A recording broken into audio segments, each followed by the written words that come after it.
Tras 1820 hubo cambios importantes en Estados Unidos, sobre todo con la incorporación de nuevos estados a la Unión. Un acuerdo fundamental, conocido como el Compromiso de Missouri, facilitó la entrada de Missouri como un estado donde se permitía la esclavitud, mientras que al mismo tiempo admitía a Maine como un estado libre de esclavitud. Curiosamente, a pesar de su estatus como estado esclavista, Missouri no se separó oficialmente de la Unión durante la Guerra Civil estadounidense. La región de los Ozarks en Missouri, aunque se salvó de enfrentamientos militares importantes entre las fuerzas de la Unión y los Confederados, se convirtió en un escenario de intensos conflictos localizados. Diversos grupos armados, incluyendo guerrilleros confederados, milicias de la Unión y otros combatientes irregulares, operaban en la zona. Las lealtades de estas facciones a menudo eran ambiguas y podían cambiar, lo que provocaba un sufrimiento generalizado entre la población civil. Los residentes enfrentaban numerosos peligros, incluyendo ataques físicos, robo de propiedades y, en algunos casos extremos, asesinatos brutales, donde las víctimas eran decapitadas de manera atroz y sus cabezas exhibidas públicamente. Con el avance de la guerra, la violencia se hizo más común en los Ozarks y frecuentemente se usaba para resolver disputas personales. La conclusión de la guerra civil no trajo un fin inmediato a las hostilidades. Las enemistades de larga data entre vecinos continuaron, agravadas por las profundas divisiones sociales que dejó el conflicto. Un notorio grupo de forajidos conocido como la Banda James Younger surgió durante este periodo tumultuoso.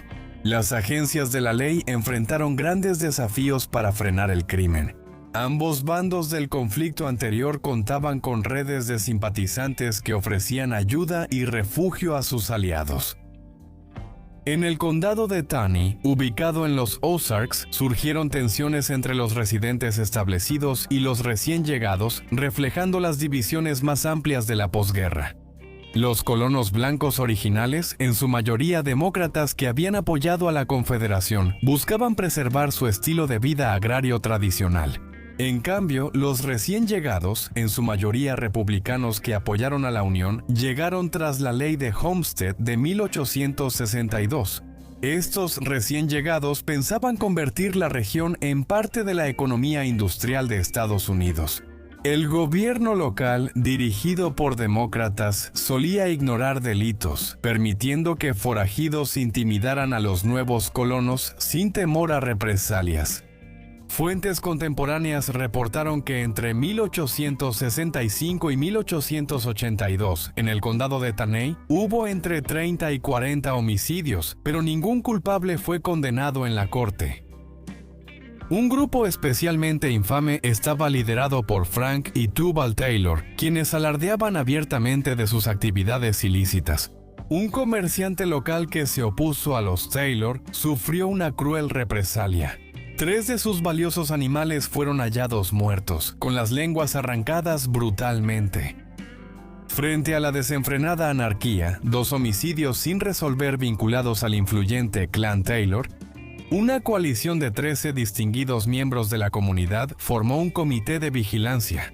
Este grupo, compuesto por empresarios, comerciantes y agentes de la ley, se autodenominó el Comité para la Ley y el Orden. Su motivación no solo fue la criminalidad de los hermanos Taylor, sino también el caos tras la reconstrucción posterior a la Guerra Civil. Figuras clave en esta iniciativa incluyeron a James A. DeLong, Alonzo S. Prather, Yale Everett, James B. Rice y Nathaniel Nat A. Kinney, un ex soldado de la Unión que eventualmente lideraría la organización. Unidos, juraron hacer cumplir las normas legales y restablecer la tranquilidad en su localidad. La asamblea inaugural de este colectivo, también llamado Comité de Ciudadanos y Liga de Ley y Orden, se reunió el 5 de abril de 1885. Se reunieron en la cima de la Bola de Snap, una cumbre árida cerca de Kirbyville, en las proximidades de la frontera con Arkansas. Este lugar apartado permitía reuniones clandestinas y facilitaba la vigilancia contra posibles espías. En la asamblea, Nat Kinney dio un apasionado discurso sobre una prenda ensangrentada de una víctima de asesinato reciente, animando a los cerca de 100 asistentes Kinney, conocido por su liderazgo y compromiso cívico, llegó en 1883, fundó una escuela dominical y participó en sociedades fraternales locales. Su retórica provocó la elección unánime de Kinney como líder del grupo. Posteriormente, la organización llegó a ser conocida como los Balknovers, poco después de la creación del grupo. Un miembro que operaba una tienda general y hacía negocios regularmente con Frank Taylor se negó a ofrecerle más crédito. Furioso, Frank vandalizó el establecimiento. Al día siguiente, el propietario presentó una queja oficial contra Frank. Aunque Frank pagó la fianza rápidamente, regresó a la tienda acompañado nada menos que por su hermano Tubal y un asociado, donde juntos abrieron fuego, hiriendo tanto al tendero como a su esposa. A pesar de entregarse a las autoridades locales, los hermanos Taylor anticipaban solo una breve encarcelación, dada su historia de evadir consecuencias graves. Sin embargo, esa noche, un grupo de Balknovers se infiltró en el pueblo de Forsyth, irrumpió en la cárcel y se llevó a los hermanos. Al amanecer, Frank y Tubal fueron encontrados colgados de un roble en las afueras del pueblo. Una nota en la ropa de Tubal decía: «Cuidado, son las primeras víctimas de la ira de ciudadanos indignados. Habrá más». Firmado Los Balknovers. Este incidente marcó el inicio de las actividades de justicieros de los Balknovers, quienes asumieron el papel de ejecutores extrajudiciales, decididos en su misión de erradicar la anarquía de su comunidad.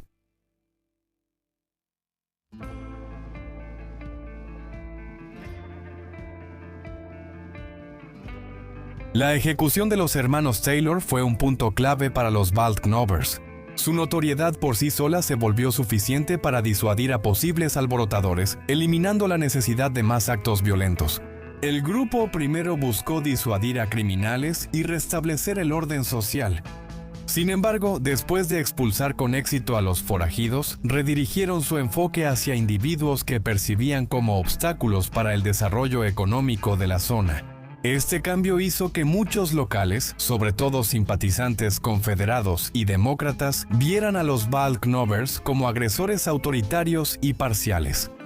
En un inicio, los Balknovers usaban disfraces simples, normalmente solo pañuelos para cubrirse el rostro. Con el tiempo, muchos comenzaron a usar vestimentas más intimidantes, como capuchas de muselina blanca con puntas y aberturas para ojos y boca. Esta apariencia inquietante intensificó la oposición al grupo, lo que culminó en la formación de una facción rival conocida como los Anti-Balknovers. Cabe destacar que las afiliaciones políticas no definían la pertenencia a ninguno de los dos grupos. Demócratas y republicanos formaban parte de los Balknovers, liderados por Nat Kinney, un demócrata, a pesar de su servicio en la Unión durante la Guerra Civil. De manera similar, los anti-Balknovers recibían apoyo de todo el espectro político. Cuando el Palacio de Justicia del condado fue destruido por un incendio, cada facción culpó a la otra, aumentando las tensiones. Uno de los críticos más abiertos de los Balknovers era Andy Cockburn, un huérfano de 19 años. Cockburn albergaba una animosidad particular hacia Nat Kinney, la figura carismática que se había establecido en la zona apenas 2 años antes de la formación de los Balknovers. Cockburn provocaba frecuentemente a Kinney mediante burlas, bromas pesadas y denuncias públicas contra el grupo de vigilantes. Kinney, quien tenía una influencia considerable en el condado, respondió de manera dura a estas provocaciones. Una noche, afuera de la iglesia Forsyth, donde Kinney iba a predicar, le disparó mortalmente a Cockburn. Aunque Kinney dijo que fue defensa propia, el incidente aumentó la controversia sobre él y su organización. En 1886, las acciones de los Balknovers llamaron la atención nacional y avergonzaron a funcionarios estatales. En respuesta, el gobernador de Missouri, John S. Marmaduke, envió al ayudante general J.C. Jamison a Forsyth para evaluar la situación. Aunque Jamison se mostró complacido al ver que se había restablecido el orden, aconsejó a Kinney que sería prudente una disolución oficial del grupo para evitar más conflictos. Al día siguiente hubo una ceremonia formal en la plaza, simbolizando el fin del capítulo del condado de Taney de los Balknovers. Tras erradicar la anarquía, el grupo se disolvió públicamente, pero las tensiones que generaron siguieron latentes en la región. Durante el verano de 1885, el éxito de los Balknovers en el condado de Tiny hizo que residentes de Christian y Douglas buscaran a Nat Kinney para pedirle ayuda para formar grupos similares.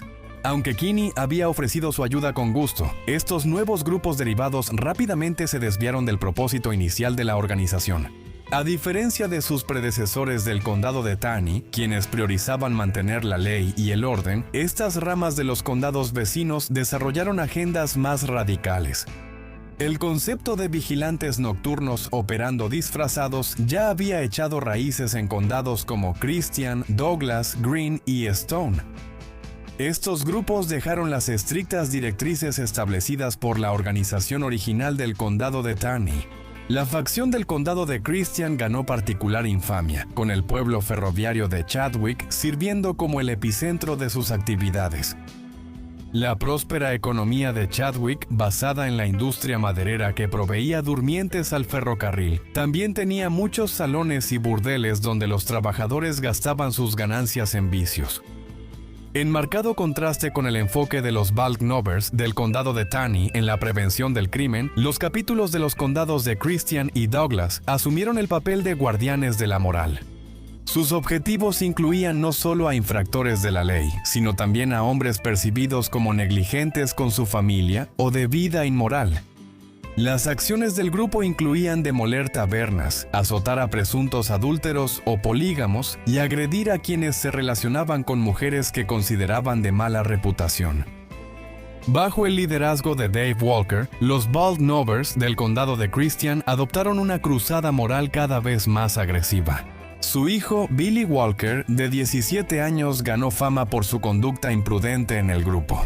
Aunque se decía que los Walker pidieron ayuda a Nat Kinney para formar su capítulo, esto parece improbable ya que Kinney acababa de disolver el grupo original de Tiny. También existían diferencias notables entre ambas facciones. Los Balknovers del condado de Christian se reunían en una caverna en la propiedad de los Walker, su lugar secreto.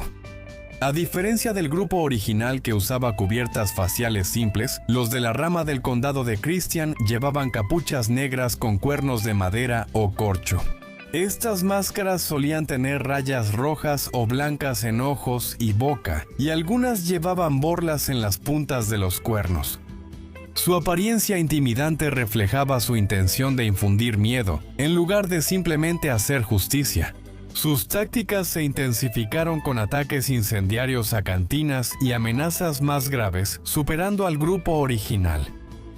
Estos justicieros, que se consideraban defensores de la virtud religiosa, usaban disfraces amenazantes y demoníacos para aterrorizar a sus oponentes. Sus métodos brutales y aspecto aterrador los convirtieron en una fuerza mucho más peligrosa que el grupo del condado de Tiny. El 11 de marzo de 1887, la rama del condado de Christian de los Balknovers se reunió en su escondite para considerar la disolución. Sin embargo, la llegada de nuevos miembros y las críticas renovadas de Guillermo Edens, un detractor constante, encendieron los ánimos. A pesar de querer terminar la reunión en paz, varios afiliados más jóvenes, incluyendo a Billy Walker y Wiley Matthews, ignoraron las súplicas de su líder, el capitán David Walker, y decidieron enfrentar a Edens. Al descubrir la ausencia de Edens en su residencia, el grupo dirigió su ira hacia la casa de sus padres, James y Elizabeth Edens. Su modesta vivienda estaba abarrotada de familiares que buscaban consuelo ante la enfermedad y la adversidad. También estaban William Edens y su esposa enferma Emma Melvina, hija de James y Elizabeth, que tenía sarampión, su esposo Charles Greene y sus 2 hijos. La llegada de los Balknovers destruyó este santuario familiar al irrumpir violentamente y desatar una lluvia de disparos. El caos provocó la muerte de William Edens y Charles Greene, y una grave herida en la cabeza a James Edens por un hacha. Sin embargo, los atacantes no salieron ilesos, ya que William Walker y John Matthews resultaron heridos de bala durante el asalto. El alboroto alertó a los vecinos y el padre de Charles Greene, George, Fue de los primeros en llegar y enfrentó las sombrías consecuencias. Aunque el capitán Dave Walker intentó evitar la violencia, estar cerca de la escena del crimen selló su destino. En 18 meses, más de 80 personas fueron acusadas y juzgadas por la masacre, atrayendo la atención mundial de los medios. Tras numerosos procesos legales, 4 hombres fueron condenados a la pena capital: Dave Walker, su joven hijo Billy, el diácono John Matthews y Wiley Matthews. La exitosa fuga de Wiley de la cárcel dejó solo a 3 para enfrentar la consecuencia máxima por su papel en el reinado de terror de los Baldnovers. La brutalidad de este incidente marcó un punto de inflexión, poniendo fin al poder descontrolado del grupo de justicieros y exponiendo el lado oscuro de su autoproclamada cruzada moral.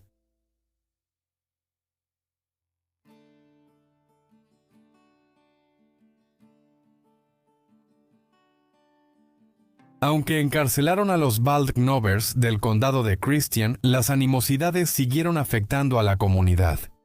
Los anti-Baldnovers, especialmente resentidos con Nat Kinney, el ex líder de los Baldnovers, a quien veían como un intruso, orquestaron su venganza en agosto de 1888.